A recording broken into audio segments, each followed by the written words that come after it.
కేసీఆర్ దౌర్జన్యం నుంచి, కేసీఆర్ డబ్బు సంతుల నుంచి, కేసీఆర్ మద్యం సీసాల నుంచి, కేసీఆర్ అధికారాన్ని అడ్డం పెట్టుకొని మానవ చేసిన దౌర్జన్యాన్ని ఆపాలి తల్లి, ఆపు ధర్మాన్ని కాపాడు తల్లి, ధర్మాన్ని కాపాడి మా రాయలను గెలిపిస్తాను అని చెప్పి మొక్కులు చెల్లించుకోవాలి కదా. ఇవాళ ఆ మొక్కులు తీర్చుకొని సభ పెట్టుకున్నాం. చంద్రపల్లి రామపేట గారు, సాంగర్ సారవారు, సాంగర్ గారు కూడా ప్రజాప్రతినిధులు మన డైరెక్టర్లు కావచ్చు, సింగరేణులు, గ్రామ పంచాయతీ వార్డు మెంబర్లు కావచ్చు, ఉప సర్పంచ్లు కావచ్చు, మాజీ ఎంపీటీసీలు కావచ్చు, మాజీ సర్పంచ్లు కావచ్చు, గౌడ సంఘాల మండలంలో ఉన్నటువంటి అన్ని గ్రామాల నాయకులు కావచ్చు, మా ఆడబిడ్డలు, మా అన్నలు అందరూ పేరుపోయిన ఎవరు నన్ను ప్రస్తావించడానికి పనుకోకుండా మహిళలు ఒక సమీపంగా ప్రస్తావించిన అందరి పేరుపోయిన నమస్కారం. ఇక్కడ సామ్రాజ్యం ఆ మాట్లాడిన మాట మరోసారి మాట్లాడుతున్నా. ఎందుకంటే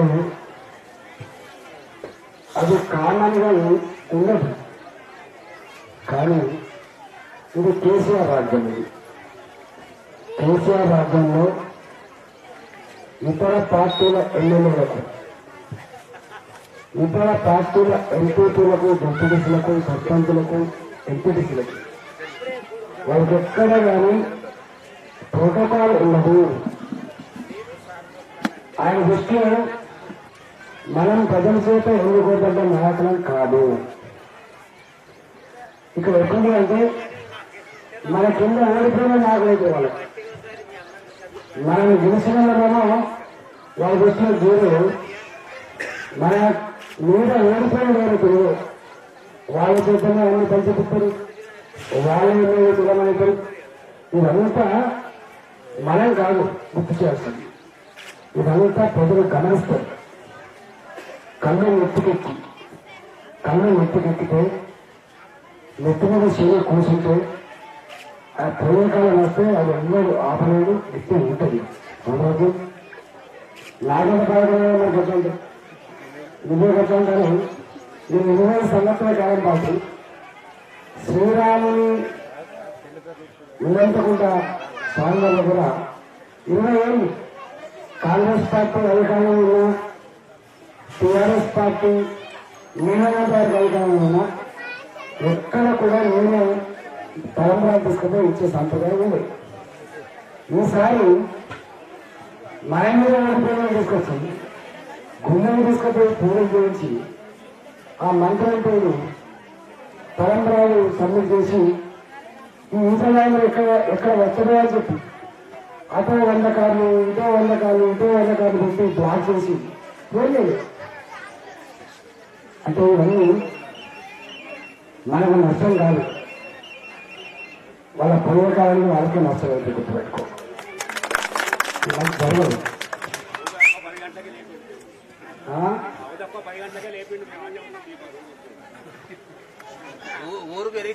ఇవాళ నేను ఎప్పుడు ఇక్కడ చూడలేదు.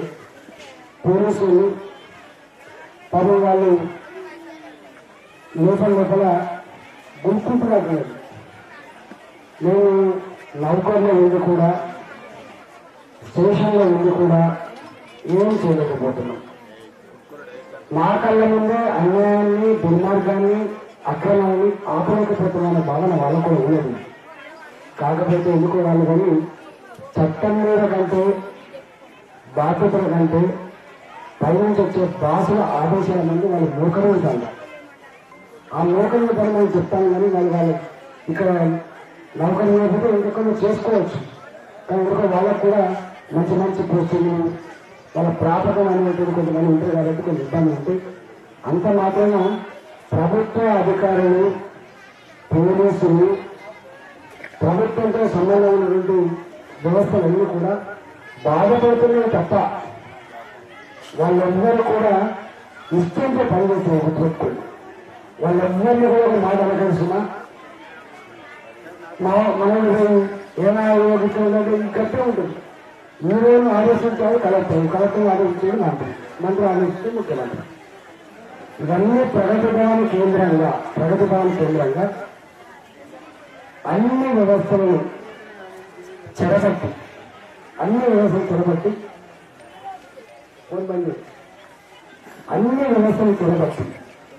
ఓ సర్పంచ్ అంటే గవర్నమెంట్ కూడా చేసేది, ఓ ఎంపీటీసీ అంటే గవర్నమెంట్ కూడా చేసేది. ఒకప్పుడు సర్పంచ్ అంటే ఇంత పెద్ద బోర్డు పెట్టుకుని నేను సర్పంచ్ అని చెప్పిన పరిస్థితి. ఇవాళ ఎమ్మెల్యే కూడా లేదు పరిస్థితి. ఇవాళ ఈటల గారు 20 సంవత్సరాలు ఎప్పుడు ఓడిపోకుండా మీ ఆశీర్వాదంతో ఇక్కడ దాకా వస్తే నన్ను 15 నిమిషాలు కూడా సభ చేయలేకపోయింది ముఖ్యమంత్రి గారు. నేను బాగా గుర్తుపెట్టుకోండి, ఆయన ఈటల గారు అంటే ముఖం అసెంబ్లీలో కనపడద్దని 6 నెలల కాలం పాటు 100 కోట్ల రూపాయలు అక్రమంగా సంపాదించిన డబ్బు ఖర్చు పెట్టి మొత్తం ఊర్లకు కూడా దావతం ఇచ్చి 4,000 కోట్ల రూపాయల దళిత బండ్లు గొర్రెల పెంపకం చేసి బిడ్డ నువ్వు ఈటగానే వచ్చి ఇంకెందుకు బోధన చెప్పి ఇక్కడ బోధన వచ్చి ఫస్ట్ వచ్చినాడు. ఇక్కడ బోధింటే ఈటగానే ఎందుకు వచ్చిండు, ఎందుకు బోధించు, నీ సంగతి ఏంది అని పక్కన పోయాలని కలగొచ్చింది. మళ్ళీ అంటే గట్ల ఒక్కొక్క కుటుంబాన్ని, ఒక్కొక్క ఊరిని, ఒక్కొక్క కులాన్ని చెరబెట్టుకొని చేసినా కూడా ఏం జరిగింది? ఎన్ని రకాల ఇబ్బందులు పెట్టినా 100 కోట్ల రూపాయలు 6,000 నుంచి 7,000 రూపాయలు ఊటుకు పంచినా గ్రామాలు ఒక 2 నెలల కాలం 2 నెలల కాలం ఒక 6 నెలల కాలం పాటు దావతులు అడ్డాలు మారినా ఏం చెప్పిన ప్రజలు? ఇది చెల్లే బిడ్డ తెలంగాణలో చెల్లేది రేషను, తెలంగాణలో చెల్లేది ఆత్మగౌరవమే, తెలంగాణలో చెల్లమని అయ్యేది ధర్మమే అని చెప్పి చెల్లి మనకు చెప్పారు. మామూలు పేరే మీరు ఇచ్చిన తీర్పు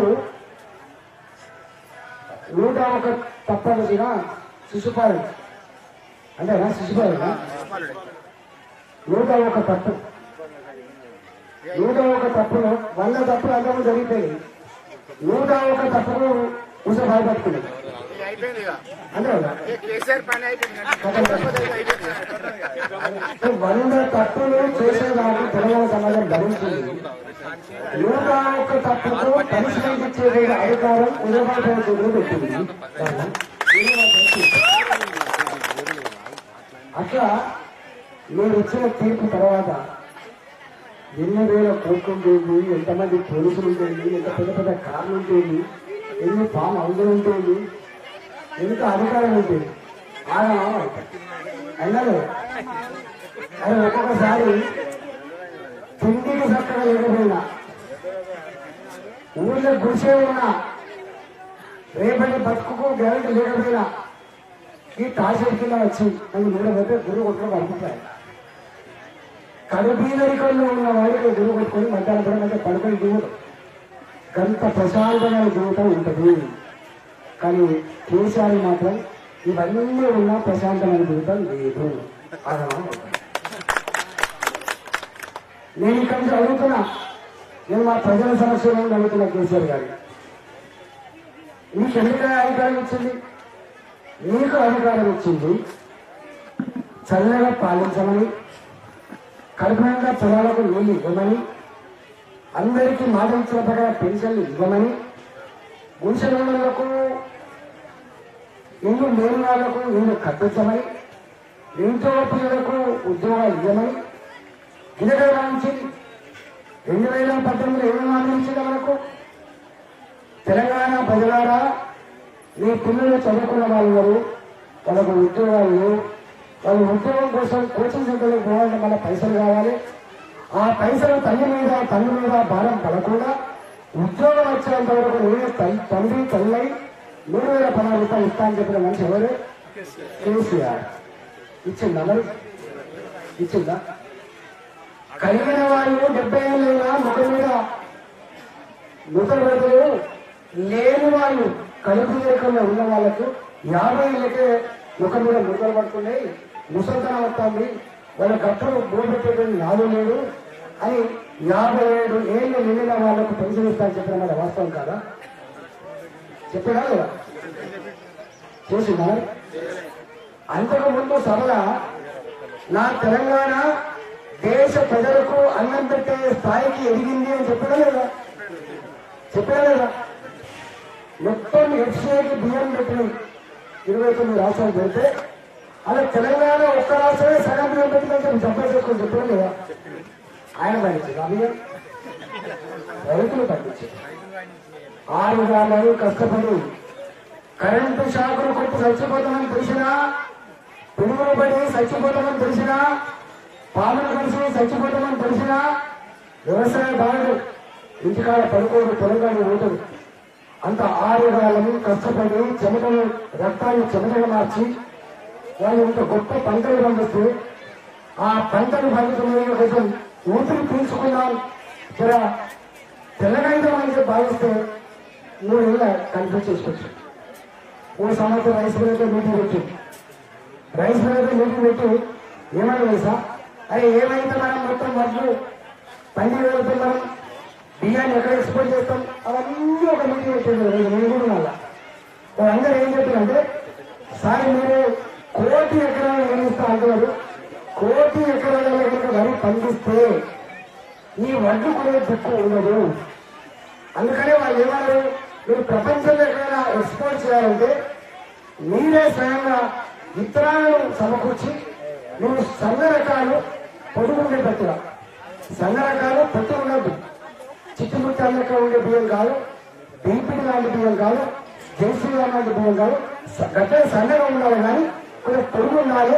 అట్లాంటి విత్తనాలు రైతులకు ఇస్తే ఎన్ని లక్షల టన్నులు పెరుగుతున్నా కూడా మేము బయటికి పంపించుకుంటాం సార్, మేము ఇంకో 100 రూపాయలు ఎక్కువ పెట్టుకుంటాం కదా అని చెప్తుంది. రెండో మాట చెప్పాడు, మక్కలు పండించారు సార్, ఇక్కడ బాగా డిమాండ్ కలిగితే పోల్ట్రీ డిమాండ్ కానీ. కానీ ఒకసారి అంటాడు సన్న బియ్యం ఏమని చెప్పి తెలిసినా కదా, కేసీఆర్ గారు ఏమన్నాడు, నాకంటే మంచోడు ఇక్కడ ఎవరున్నారు, మీ మేలు కోరేవాడు కేసీఆర్ ఒకడే అని చెప్పారు కదా. రైతులు మేలు కోరేవాడు కేసీఆర్ ఒకడే. నేను అన్నగా చెప్తున్నా, మీరు సన్న వడ్లే వేయండి దేశం, కానీ 5 బిల్లు ఎక్కువ రాలేదు. వచ్చినా నేను అన్నా, సన్న రకం పెడితే 40 బస్తాలు వెళ్ళాయా, 30 బస్తాలు వెళ్తాయి. సన్న రకాలు పెడితే రోగాలు ఎక్కువ వస్తాయి. సన్న రకం పెడితే 15 రోజులు ఎక్కువ పనిపడాల్సి వస్తుంది. సన్న రకాలు పెడితే పెట్టుబడి ఎక్కువ అవుతుంది. అవునా కదా? ఒకటి పెట్టుబడి ఎక్కువ అవుతుంది, రెండోది 4 నెలలకు వచ్చే పంట 5 నెలలకు వస్తుంది, మూడోది ఈవినింగ్ తక్కువ వస్తుంది, రోగాలు వస్తాయి. కానీ 5 బిల్లు కూడా ఎక్కువ పాపం. వ్యవసాయంలో మక్కలు పండిస్తాను, మక్కలు ఈసారి మక్కలేదు. ఇవాళ 22,000 రూపాయలు పెంచడం చింతలు లేదు మొక్కజొన్న. ఇవాళ చివరికి ఎక్కడ దాకా వచ్చిందంటే నీటిని పెట్టిండు, రైస్ మిల్ ఎక్కువ పెట్టుతా అని చెప్పిండు, కొత్త టెక్నాలజీ చెప్తా అని చెప్పిండు, లోకల్ తక్కువ కొత్త మూలం పెడతా అని చెప్పిండు. ఏమి పెట్టకుండా మధ్యలో అయితే రైతు వేదిక వచ్చేది. రైతు వేదిక పెట్టమని అనుకోలేదు. ఏమని చెప్పలే, రైతు వేదికలలో ఒక రైతు సమన్వయ సమితి చైర్మన్ ఉంటాడు, వాళ్ళకు 13 మంది కమిటీ ఉంటుంది. రైతు వేదికల దగ్గర ఒక ఆఫీస్ ఉంటుంది. ఆ ఆఫీసర్ ఉంటాడు, అగ్రికల్చర్ ఎక్స్టెన్షన్ ఆఫీసర్ ఉంటాడు, ఏఈఓ. వీళ్ళిద్దరు ఎప్పుడైనా కూర్చున్నారు అదే రైతు వేదికలుగా. వాళ్ళు ఏమన్నా తెలుసా, వాళ్ళు ఏమన్నారంటే ఈ రైతు వేదికలు నిత్యం రైతులతో కలకలాడాలి, ఏ పంట వేయాలి, ఏ రోగం వస్తే ఏ మందు కొట్టాలి, అది మనమే కొనుక్కోవాలి, మనమే ఎక్స్పోర్ట్ చేయాలి. రైతు సమన్వయ సమితి దగ్గర 30,000 కోట్లు 40,000 కోట్లు పెడతా. ఈ రాష్ట్రం చాలా ధనిక రాష్ట్రం, ఈ రాష్ట్రం రైతుల కోసమే ఉన్నది, మీరు పుట్టిందే రైతు కోసం అని చెప్పి చెప్తారు కేసీఆర్ చెప్పి. కానీ రైతు సమన్వయ సమితి బంగాళ సిద్ధంగా ఇక మన మనం చెప్తాడు దావతగా మారిపోయినాయి. సాయంత్రం రైతు సమన్వయ సమితి వేదికలు సాయంత్రం కాగానే దావతులకు అడ్డాలుగా మారిపోయినాయట. నేను అంటే నా అంటాను నిజమాబగా తెలియదంట. కానీ రైతు వేదికలు దావతులకు అడ్డాలుగా మారిపోలేదు కానీ గొర్రెలకు బర్రెలకు కోతలకు మాత్రం ఇలాగా మారిపోయింది. తాళం గుర్తు వెనక్కి పోతానే వస్తాయి. అవునా? మరి ఏదన్నా ఆరంభ సూరత్వం తప్ప చెప్పినాడంటే శ్రద్ధ చేసినాడు ఉండదని మీకు చూసాడు కదా. ఇంకా 52,000 ఇళ్లకు పెన్షన్ ఇవ్వలేదు, 3,600 పెన్షన్ ఇవ్వలేదు, బుద్ధి ఇవ్వలేదు, వాళ్ళు కొనద్దన్నారు. మరి ఇంత ఆనందం చేస్తుందంటే మీరు బాగా గమనించండి. మొత్తం ఈ దేశంలో 29 రాష్ట్రాలు ఉంటాయి. మన పక్కకే ఆంధ్రప్రదేశ్ ఉంటుంది, మన విడిపోయిన రాష్ట్రం. ఇటు పక్క కర్ణాటక ఉంటుంది, ఓ పక్క ఒడిశా ఉంటుంది, ఓ పక్క ఛత్తీస్గఢ్ ఉంటుంది, ఓ పక్క మహారాష్ట్ర ఉంటుంది. ఎక్కడన్నా ఈ దేశంలో ఒక్క ముఖ్యమంత్రి అయినా ఒక్క మంత్రి అయినా దీక్షలు చేస్తున్నా? ఎక్కడ ఎవరు దీక్షలు చేస్తలేరు. ఒకటే తెలంగాణ మాత్రం దీక్ష చేస్తారు. హాయ్ ఫ్రెండ్స్, మా టుడే టుమారో యూట్యూబ్ ఛానల్ చూస్తున్నందుకు చాలా థ్యాంక్స్. మరిన్ని లేటెస్ట్ వీడియోస్ కోసం వెంటనే సబ్స్క్రైబ్ చేయండి. అలాగే ఈ బెల్ ని కూడా రింగ్ చేసేయండి. మా నోటిఫికేషన్స్ అన్ని మీ మొబైల్లో వస్తాయి. అలాగే మా వీడియోస్ మీకు నచ్చితే లైక్ చేయండి, షేర్ చేయండి, నచ్చకపోతే కామెంట్ చేయండి.